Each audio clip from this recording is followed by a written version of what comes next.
Hello, everybody, and welcome to episode 67 of the Tech Informist. My name is Kevin Harbell. This episode is recorded live on Friday, May the 8th. May the 8th already, 2015. Again, my name is Kevin Harvell. I'm joined by Brad Whiteside. Brad, how are you today? Pretty good, Kevin. How about you? Doing pretty good. You know, we had a long, busy day yesterday. We did. Had a great time, and we will dive into that a little bit later. But let's go ahead and move into the tech news of the day. Google reportedly considering putting app permissions in the hands of users. Brad, your story. Go ahead and talk a little bit about this. Yeah, so this, from an Android's perspective, this really excites me because, as you know, I'm a Windows guy, and I don't trust Google as most people do. But for them to basically, this is all just a note. This is all part of like the Android M that is going to be coming eventually / soon. We don't really know. But reportedly, they're going to give customers permission on, like, you know, when you accept terms and conditions on apps and such, you know, you just accept all of them. There's no workaround with that. Well, reportedly, you'll be able to do that now.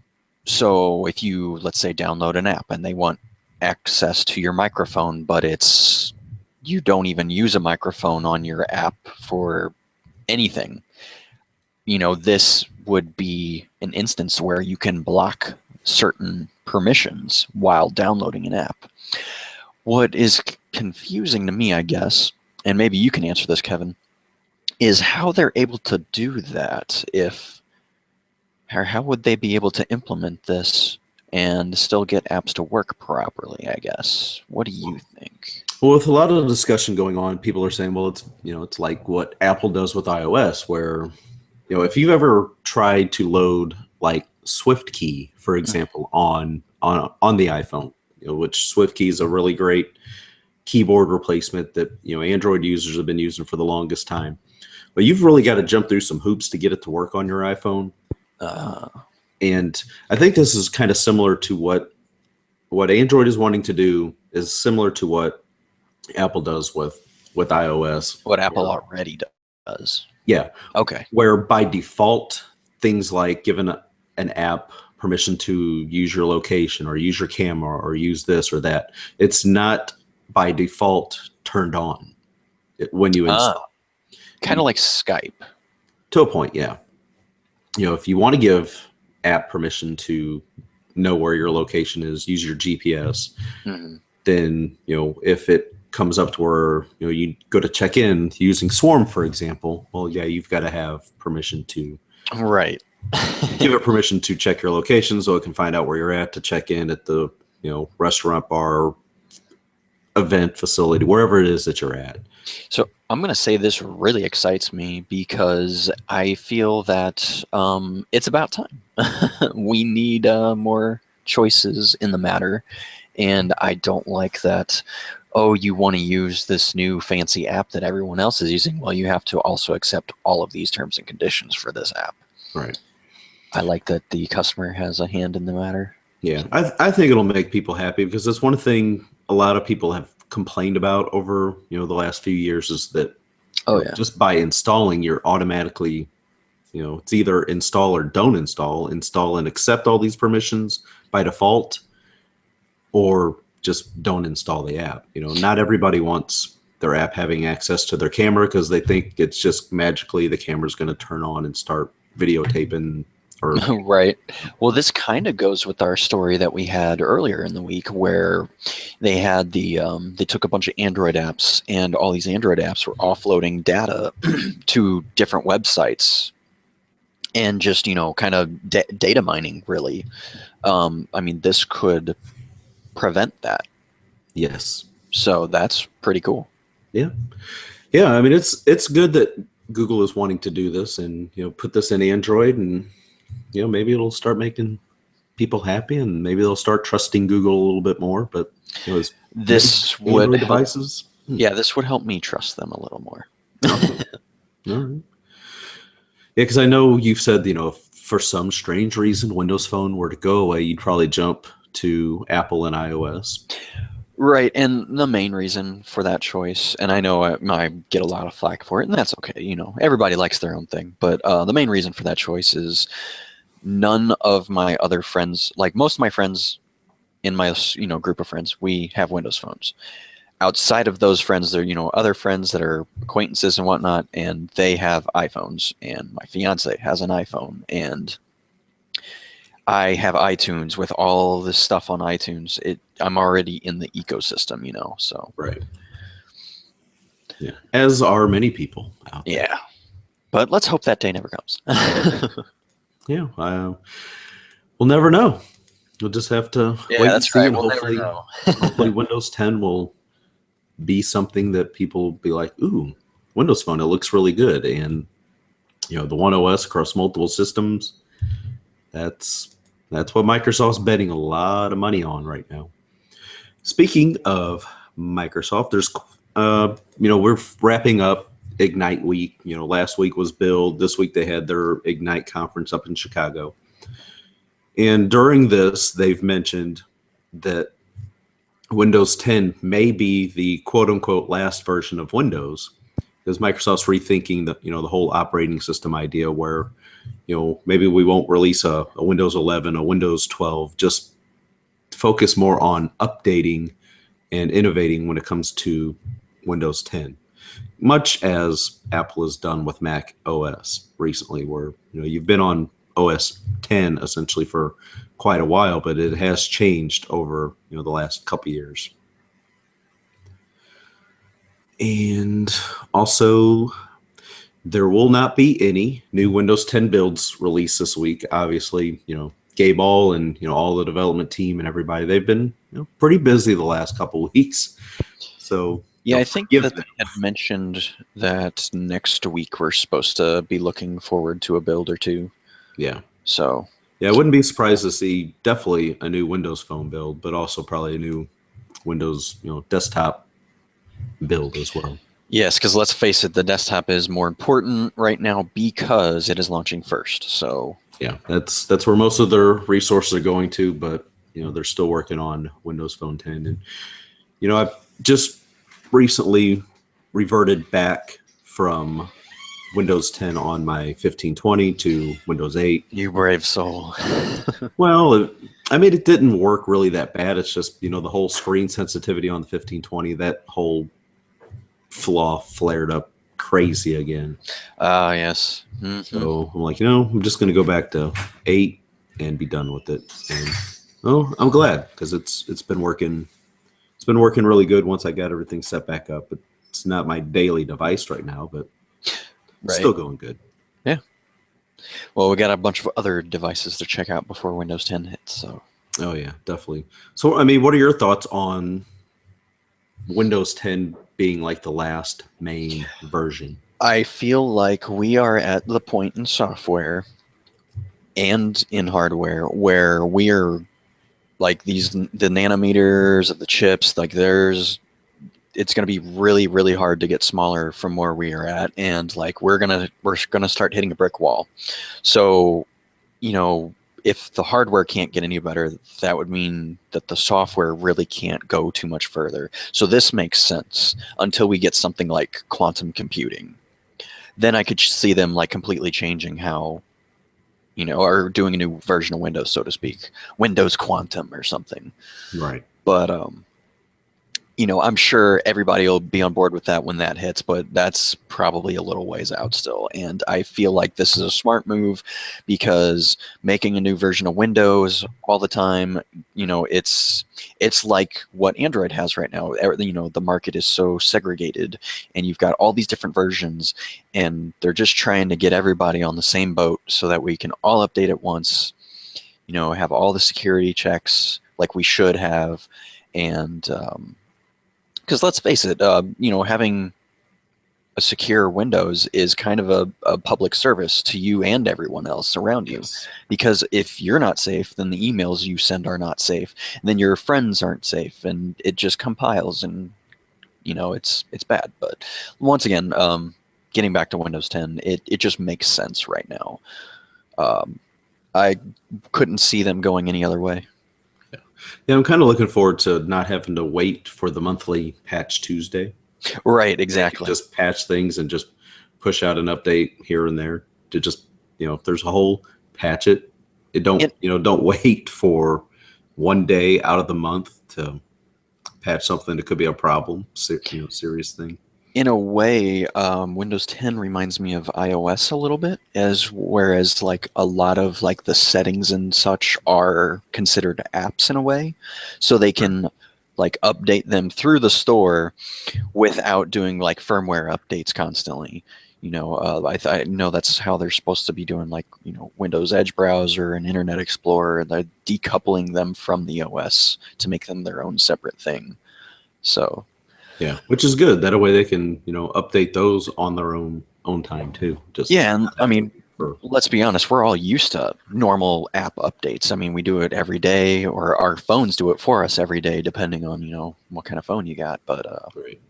so we're used to that. Yeah, and as Raul mentions in the chat as well, that Bro. no plugins for the Edge browser probably when it releases, the official release, plugins probably won't be available for the Edge browser at the time.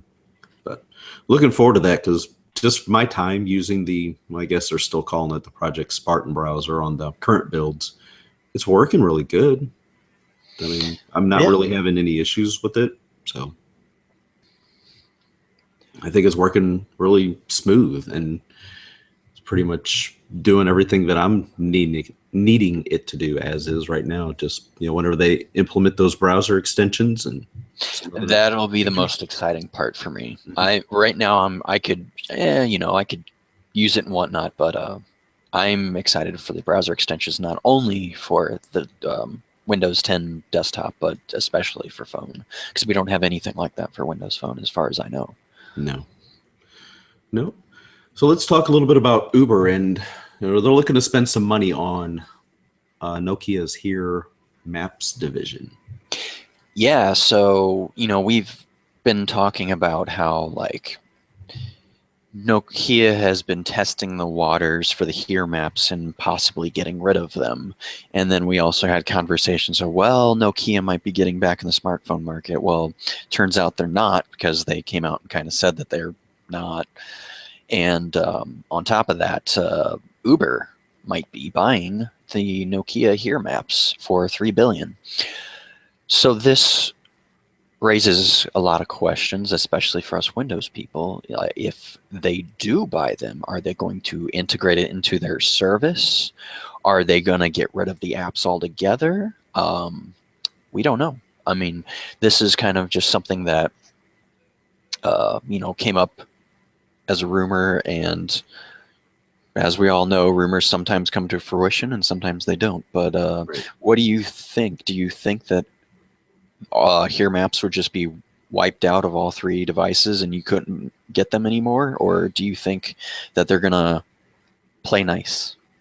It's a really good question. Honestly, I could kind of see them wanting to say, it's we're just going to have it in the Uber app. But then again, I mean, the people that live in cities and areas that do not have access to Uber, like really us in St. Louis, Right? Yeah. and even Las Vegas, which being out Really? there twice this year, no Uber, no Lyft, and it's a I'm very similar surprised. situation. Oh, I It's see. the same kind of situation here in St. Louis. It's a big political. I see. Yes, yeah, Mhm. because there's probably I don't know what there are more of in Las Vegas, waiters, waitresses, or taxi cab drivers. I Right. couldn't tell you which there are more of. Yeah. They're just taxis all over the place.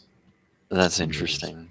I I don't know why. Like, oh, you know, politicians have their own agendas and whatnot, but I think it's funny that sometimes it's like, oh, well, of course we don't want to do this. This is going to help the consumer.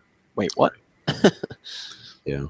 So I mean, Uber joins a pretty long list of companies that are interested in buying the Air Map Apple, services. Yeah. Facebook, what, Baidu?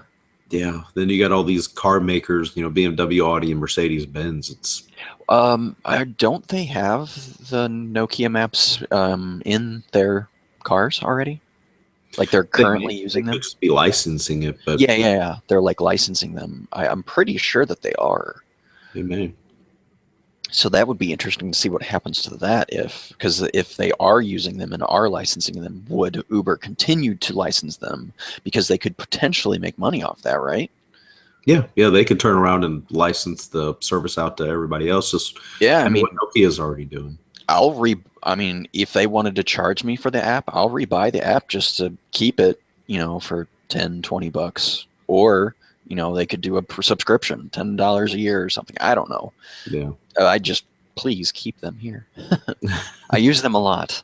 Yeah. So After my experience in Nebraska, ooh, it's great if you're in a familiar area, but man, you get outside your comfort zone. Be careful. yeah. And $3 billion, man, that's a lot of money for an app. It is well, and it's not just an app. It's more of the back end where all the data of all these maps from what company did they buy for this? I don't remember, but it's that company. They did all the mapping and data, and like there's so much data there, and I would feel that it's worth the $3 billion. Whoever picks it up, who can afford that. Yeah, but I mean, it's going to be. I mean that we've been talking about this actually for quite a while about this being for sale. I'm surprised hasn't been a final deal made. I'm slightly surprised that Microsoft has not jumped this and just been like, we're going to buy it. It doesn't matter the price. We're going to buy it. Yeah, it's kind of like what Sam was saying. You're just really surprised Microsoft hasn't just gone ahead and done it. But I think a lot of it is because, many people on the Microsoft board was not really too keen on buying the Nokia devices. Right. So, but Maps is something that they are in. Like Bing, this would greatly improve, I think, Bing, because it could cross-check data that they have. Yeah. And I mean, there's been Bing Maps cars driving around. I mean, I've seen them in St. Louis. So they're working on their own, just as Google Maps, with the Google Map cars going. Yeah, I actually just saw one of those Wednesday coming home from work, getting ready to turn into my subdivision. And there goes Google. I was like, oh, hey. So, I mean, I've seen Google driving around. I've seen Bing Maps cars driving around. So they're working on their own thing. So I guess they just don't feel like spending 3.2 to say, all right, done. They'd rather develop their own platform. Yeah, and maybe that's why they're not buying into it, because they already have Maps and they already are, building that out. But if that does leave, they need a way to download offline maps and do offline maps. If they can do that, then all right, see you later. I don't care, because the offline maps is good. Yeah, it for somebody like me who doesn't have a bunch of data because financial reasons, I suppose. It's nice to have those offline maps. Yeah. And I really do like how you can download the individual states or regions and things like that. Yeah, because then you don't junk up your system, so to speak, with a bunch of maps you'll never use. It's just specific ones. So that's really well. And even in areas like maybe you don't get reception, this is a good way to still use those maps without the reception. So because believe it or not, there are areas out there like that, and I found one of those last weekend. I'm like, driving around Jonesboro, Arkansas, and in between southern Missouri and into that area of Arkansas I was going, there were some areas I'm like, there is no reception on either the Verizon device I had with me or the AT&T. I'm like, this is terrible. Yeah, I actually found that coming back from Illinois University, visiting my sister the one weekend. I was on a stretch of highway for about a good half hour, no reception on either phone, and that was Sprint and AT&T. And Sprint usually does decent in the rural areas, but neither phone had it. So yeah. So as much as we like to take for granted our great reception and stuff like that with the different carriers, not everybody's getting that great performance. So all right, So as we mentioned at the beginning of the show, we had a great day yesterday. Would like to thank Katie Nagus from AT&T here in St. Louis. Yes, thank you very much. It was a great day, and the Cardinals won, so it made it even better. Yeah, they treated us to a Cardinals game as Cardinals against the Cubs. So it was Brad, myself. We had Mark Watson, who has pretty popular YouTube channel, Soldier Knows Best on YouTube. Danielle Little was there. Lakeisha Brown. Mark had a friend there, JoJo, who does some Thai restaurants and things here in St. Louis. And then I can't remember his name, but he does legitreviews.com, computer hardware review website. So, they treated us all, and, we met one of the network guys in St. Louis that kind of talks about how building out the network within Busch Stadium so people have better connectivity, during games when there's 45,000 people in that small little area, how people can still share their pictures and videos and tweet and make calls and get text messages. It was really a great time. Yeah, that made me actually really happy to be an AT&T customer in Busch Stadium, because you've got the 5 antennas that are kind of spread out basically evenly throughout the ballpark, and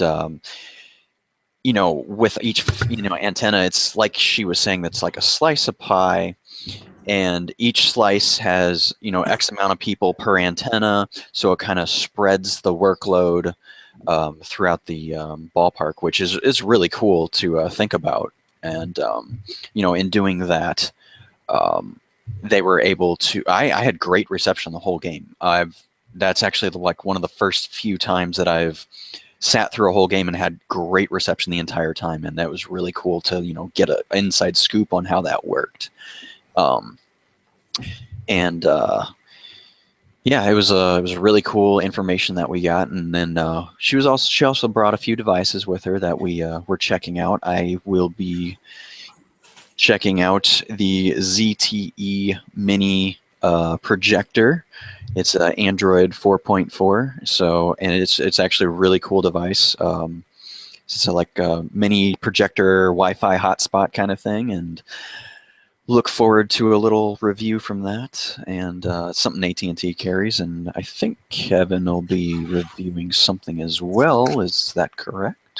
Yeah, I don't have it with me right now, but it's called the Car Connection 2.0.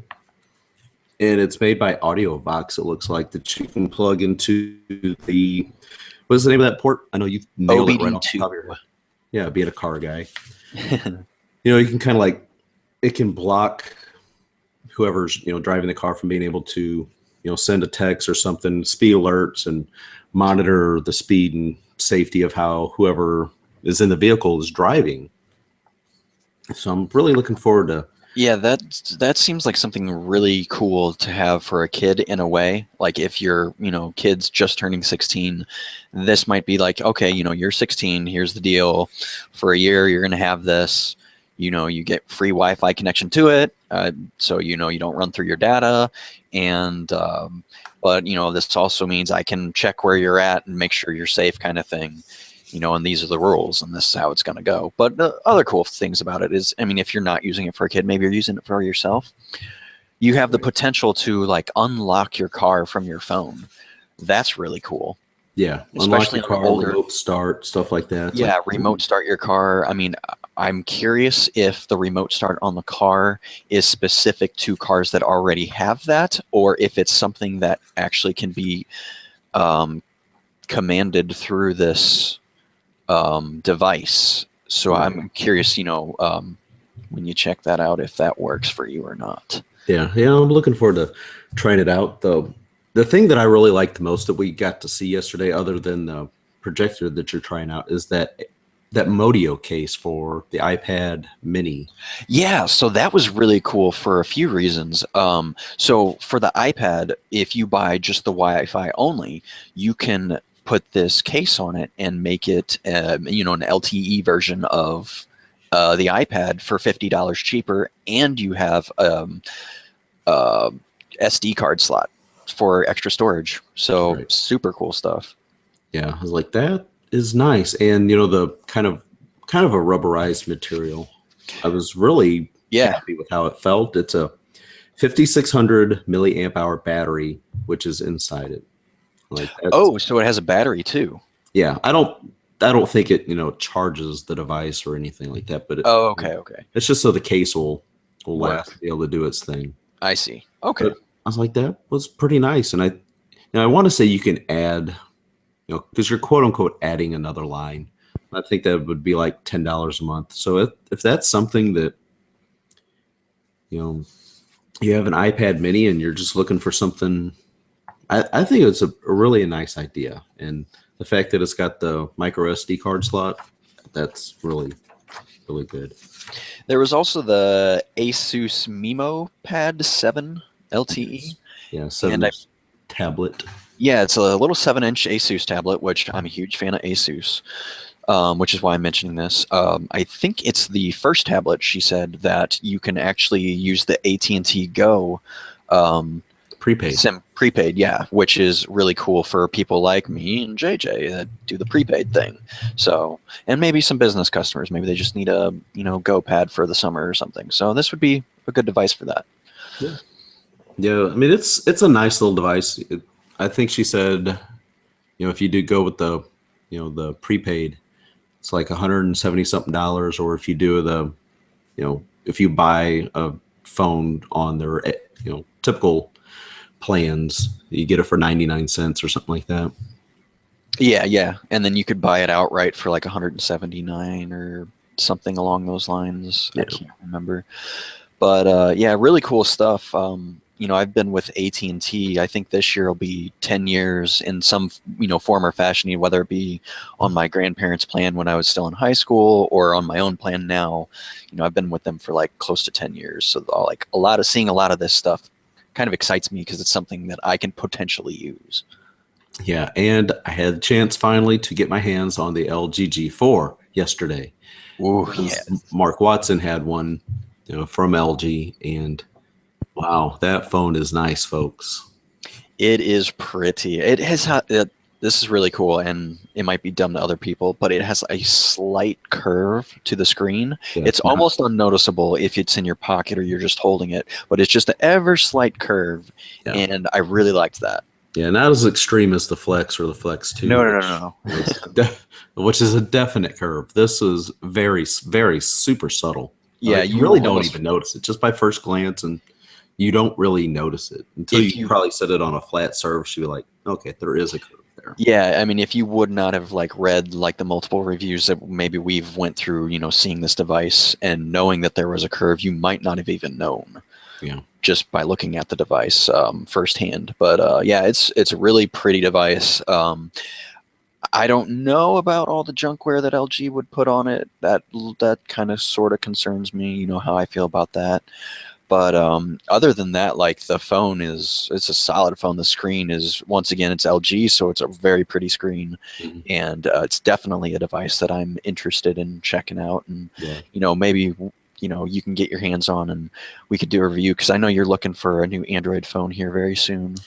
Yeah. So, after, spending, 5-10 minutes with it yesterday, I'm like, man, that might be it. It's really, yeah, because it's the device that I've been waiting to look at. I mean, last year I was waiting to see the G3, and while I like it, for some reason it just didn't stand out as much to me as the G2 did.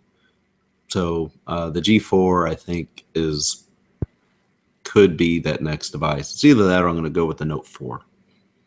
Well, what about the Note 5? All those rumors surfacing. Yeah, I don't want to wait till... You don't want to wait again. Yeah, I don't want to wait till, what would it be, October, November? A new Windows phone's coming out then. Yeah, I know. It's like, darned you do, darned you don't. Yeah, it's like when you gotta put a cutoff point, because otherwise you're just gonna wait forever for nothing. Right. And all you're doing is working for new phones, and well, you can't just do that. Yeah. I don't know. I really cannot say enough nice things of just first impressions. I mean, obviously I haven't set it up for my personal use. I don't know how the battery life on it is going to be, but 3,000 milliamp hour battery, that's That's nice. That's It's a a lot huge better plus. than these small things they've been throwing in these new Galaxy devices. Yeah, the 3,000 milliamp battery I think is going to kind of become the new norm, especially for the 5.5-inch devices. And it seems LG is sticking with the same design language across all their phones, which I really like. So when I first got my LG G Flex 2, I wasn't a fan of the buttons on the back, but now I absolutely love them.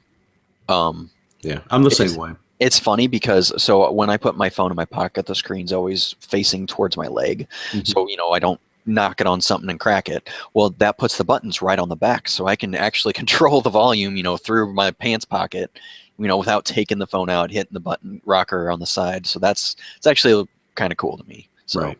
Yeah, I'm the same way. Whenever they first announced on the G2, they're putting the volume buttons and power button on the back. I'm like, that just doesn't seem right. But right, but until you like use it a little while and how you would use it versus someone else, you never know. Try something out and you never know. yeah, it is pretty. I don't know. I'm trying to think what word you would want to say. It's intuitive, I guess you would say. It Yeah. just works because that's where your fingers are always. You usually have one on the back, kind of stabilizing it in your hand. So it's just right there. And how big or what was the sensor on that camera? Is it a 16? Yeah, it's a 16 meg rear camera. And it's a 1.8 aperture. So Correct. that's really good low light. My Yeah. 920s and a 2.0, so that gives you any indication of the light that it can bring in. Yeah. I didn't really take any photos with it, but I turned the camera app on and was kind of like just looking around the stadium, and it looked great. So, And that was a quad HD? quad HD display, yes. Yeah, a quad HD from LG, I mean, hands down some of the best stuff. Hmm. So, Yeah. Yeah. So as soon as AT&T or Verizon actually ships us one, yeah. we'll uh, we'll be doing one of those reviews on that as well. We're really looking forward to that. Absolutely. So I guess we can move on to a little bit of Apple Watch now. And actually, I got to see, Mark had an Apple Watch. The guy that was there talking with us about the AT&T network inside of Busch Stadium, he had an Apple Watch. So I'm like, wow, it's like an Apple Watch party. Two people in the same spot that actually had Apple Watches. I was going to say, go figure, a bunch of tech people with, brand new devices and such. Yeah. And it's not like I've been stuck at home the last 2 weeks, but that's actually the first two Apple Watches I've seen. Actually, same. Yeah, Yeah. same for me. Aside from going to the Apple store, I mean, Yeah, right. Yeah. this is out in the wild, not expecting it, and boom, there's two right there. So Yeah. that was kind of interesting. Both of them were sport versions. Mhm. One was white and one was the black band. They look really nice. Yeah, they do. They seem to really like them, both of them. They seem to really like their purchase, and that's good. That's good. It's obviously not for me, but it's for somebody out there, and Yeah, it won't work with your Windows phone. not quite. Not probably anytime soon ever. So that's okay. But one of the things that we kind of expected with the Apple Watch is what it was going to do with iOS developers. That more people are going to put more attention into developing for the Apple Watch than people were going to be developing for like Android Wear. Even though there's a lot of Android developers out there, it's not the same as iOS developers and the things that they can do and integrate with the current app on their phone and stuff like that. But things like DirecTV by turning your watch into a remote control. I mean, unless somebody wants to send me a message or something and correct me that Android Wear can do it, I haven't seen it. I haven't been able to do that on my Android Wear on my LG G Watch that I know of, unless somebody says, "Hey, yeah, you can definitely do that." I mean, I know you can control volume and things like that with like Google Play Music, but Yeah, so I had read a post just this past week that I completely, so for the Microsoft band people out there, I know we're few and far between, but hey, there's a few of us. You can control the volume, or not volume, but the stopping and playing of your media if you use Cortana. I really never thought to do that, but yeah, you can do that. So for those of you wanting to control, pause, whatever, resume, you can do that through Cortana. So maybe try that out. yeah. And of course, that's only if it's paired to a Windows phone. which you Nope. just turned Stop something that. on. I heard it. Yep. She heard me. Yeah. So, it's one of the nice things with the Microsoft Band is if you have a Windows phone, you have the Cortana interaction. But I mean, you can still use it with your Android device or your iPhone. Just not quite the same because you don't have that Cortana integration with those two platforms.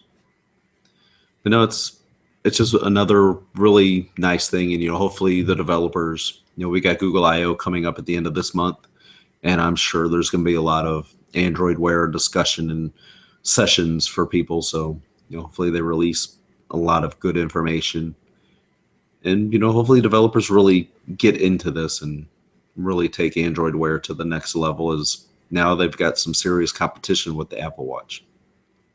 So it just benefits us as consumers. Absolutely. Mm. So that pretty much does it for the tech news of things that we've got here as well. I mean, if you've got any stories or anything that you would like us to discuss on a future episode, shoot us a message at contact@thetechinformist.com, or let us know via Twitter or Facebook or something like that. Just definitely reach out to us and let us know things you might like us to talk about. We're thinking about starting up polls or maybe do a subreddit page similar to what Tom Merritt and Daily Tech News does, just to try to get an idea what it is that people want to hear us talk about. I mean, we look at our list and things that we find that's important to us, but we don't know if it's important to you. So just let us know. Yeah, definitely send anything over that maybe you want to hear more of. Maybe we're talking about too much Android or too much Windows Phone or whatever the case may be. Let us know. Right. So we'll go ahead and move into the app and entertainment picks, and I think there's some interesting ones in here, but I'll go ahead and let you kick yours off with what you have in here. Yeah, so this ran across Windows Central over the past couple of days, and I saw it, and I think this is worth putting in here, even though I'm not into the whole Snapchat thing. But there is a new Snapchat-like-esque app out called CyberDust. And for those of you on Windows Phone, you know that Snapchat just hates Windows. For whatever reason, they do not want any part of it. And that's fine. That's their decision. They might get left in the dust, so to speak. Haha, see what I did there. So CyberDust is across all platforms. And it is like a cross between WhatsApp and Snapchat. So kind of interesting stuff. And the reason I'm putting that in there mainly is because, yeah, it's across iOS, Android, and Windows Phone. And it looks like Rudy Wynn has had a hand in the matter, so that's really cool stuff. I guess they got tired, him and a few other developers just got tired of not being able to put Snapchat on, a Windows device. And, as you know, they make, great apps. So it's definitely worth checking out. Especially if you got a few friends who are, on different devices, like, hey, there's this new app I heard, let's check it out. Now is a good time, more than ever to check out a new app, especially for Windows Phone that runs across all devices. That's a really good, way to look at this. Once again, I'm not a big Snapchat person. I obviously don't have it, but even if I had access to it, I don't think I would ever use it. Right. But for those of you who do, maybe check this out. Right. I mean, Mark Cuban, he's got his name and some money attached to this as well. It's a 2014 startup from investor Mark Cuban. Yes. We are well known in, NBA and television with the Dallas Mavericks, and as I guess, is he a co-host, or I don't know what you would consider would you consider it as a judge on Shark Tank? I don't know. Sort of judge, right? Yeah, because I know they got to make decisions on whose pitch is actually going to get investment and things right. like that. Yeah. So I mean, I'm assuming that they might have got a little money from that or whatever to start this thing up. So if that's the case,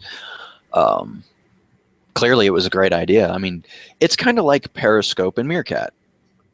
You've got your, two different ones, and soon to be, who knows, maybe three or four different ones, and that's good. You want choices out there. You don't just want just the one platform, because it's a very narrow-sighted way to look at the world. You know, you guys, we have to have more, and this is one more of those kind of apps, and I applaud that. Yes. So they try to compare this kind of a WhatsApp meets Snapchat. Right. And I use neither service. I don't use WhatsApp and I don't use Snapchat. Well, as far as I know, WhatsApp it's owned by Facebook now, right? Yes. Yeah. Facebook bought them last year, I believe. But I mean, essentially, isn't that just Facebook Messenger? It's just data, basically texting. It's really texting big over data. Yeah, it's really big in Europe and overseas. Right. So yeah, kind of a Snapchat clone kind of thing going on here. It's crossed all devices, so if you got friends on all 3 devices, this might be for you. Yeah, might be a interesting way to keep in touch. Let's see, messages expire after 24 seconds and are not stored anywhere, ensuring privacy and security. So they're not stored anywhere except in your phone when you do your screenshot. Right. So yeah, for people that buy into the, oh yeah, the messages are gone. No, not necessarily. And there's this wonderful thing called screenshots, ladies and gentlemen. Exactly. Well, welcome to 2010. Yes. Yeah. All right. So I'm going to go ahead and talk about a podcast here, and it's, you know, the host of our audio files for the Tech Informist is Libsyn, Libsyn. You know, so if you're interested at all into podcasting, Libsyn is a great place to have your audio files hosted. Now, they have their own podcast, of course. You know, what podcasting company is not going to have their own podcast? It'd be kind of silly. And they have one called Libsyn, quote, the Feed Podcast, unquote. So go to your favorite podcast app and search for, you know, whether you just punch in Libsyn or the Feed Podcast. And they usually have a lot of great information. Elsie Escobar, Rob Walsh, and, you know, other people associated that work with Libsyn will come on and they'll kind of promote other podcasts. They'll, you know, give tips and different ways that you can, you know, help make your podcast even better. So been listening to them a lot here lately, just trying to, you know, get different tips and things on how we can make not only this show, but, you know, MS Mobile's show and STL Tech Talk podcast even better, as we try to do some various things with each show. And then also, the Muppet Show is coming back. What? Yeah. So, yes, everybody's familiar. Kermit the Frog, Miss Piggy, Gonzo, you know, Fozzie Bear, things like that. They are going to be returning to ABC sometime, probably this fall, when the fall lineups come out. And usually it's around September, I think. And it's going to be geared more as an adult style. Now, that doesn't mean X-rated or anything like that, but a mockumentary type show. So in this article in here from The Verge, they kind of compare it similar to going to be kind of like an Office style show. I'd be interested in that. Yeah, I'm definitely kind of looking forward to Muppets this. Meets The Office. All right. Yeah. So it's going to be kind of interesting to see what direction they take this in. I'm kind of looking forward to this. Yeah, same. I grew up with that kind of thing. So, I mean, we kind of all did. So, yeah. That's. I mean, as long as they have the 2 old guys from the balcony somewhere involved at all. Yes. You can't go wrong. Oh, good stuff. Those guys. So I'm really looking forward to that. So you got anything else you'd like to share, Brad? No, just another shout out to AT&T that, you know, thanks for a great day and getting to see some really cool devices, and, you know, be looking for those on the Tech Informist, because we'll be reviewing those soon. Yes. And put those up. And yeah, thanks for a good day. And once again, some cool devices. Yeah. Also forgot, you know, they gave each one of us a GoLite 7800 milliamp hour portable battery charger. Which couldn't have been more perfect timing, because I've been eyeing a few of those on Newegg. Yeah. So now I have one. And it's a 2 USB charge, so we can charge 2 phones at once. So good stuff. It says you can charge up to 4 phone charges or 1 tablet charge. Or about 2 Nokia 1520s and 1 tablet. Yeah. got a 2-foot charging cord. It even has a flashlight. Yeah. Yep. Good stuff. Yeah. So looking forward to trying this out. So yeah, definitely. Again, thanks to Katie and AT&T here in St. Louis for treating us to a very wonderful day. It was, I tweeted out a picture. I'm like, view from the office, and it's of the field. Like, it's one of the nice little things about getting to do what we do. It is nice. It is nice. So if anybody, again, would like to send us any feedback, simply email it, contact@thetechinformist.com, or, shoot us a message on Twitter @techinformist, Facebook, Google+, etc. You can find me on Twitter @Kevin Harvell. You can find Brad on Twitter @holy_shadows. And also, we really do enjoy having, we had a couple people, Sam, Rawl, thank you for joining us. Had a few other people watching live. Thank you for watching live. But, make sure to come over to thetechinformist.com/live, and you can, not only watch, but join in the live chat. There's, we usually have a handful of people in there every day, which is Monday, Wednesday, Friday at noon Eastern Standard Time.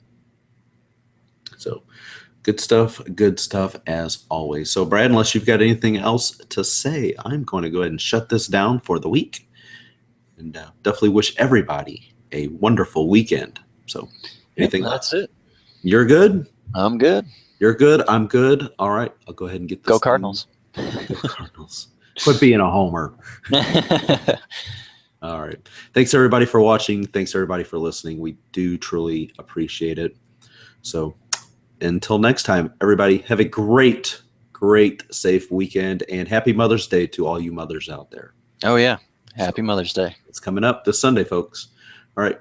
Everybody, have a great weekend, and until next time, consider yourself informed. We are out. Bye-bye, guys.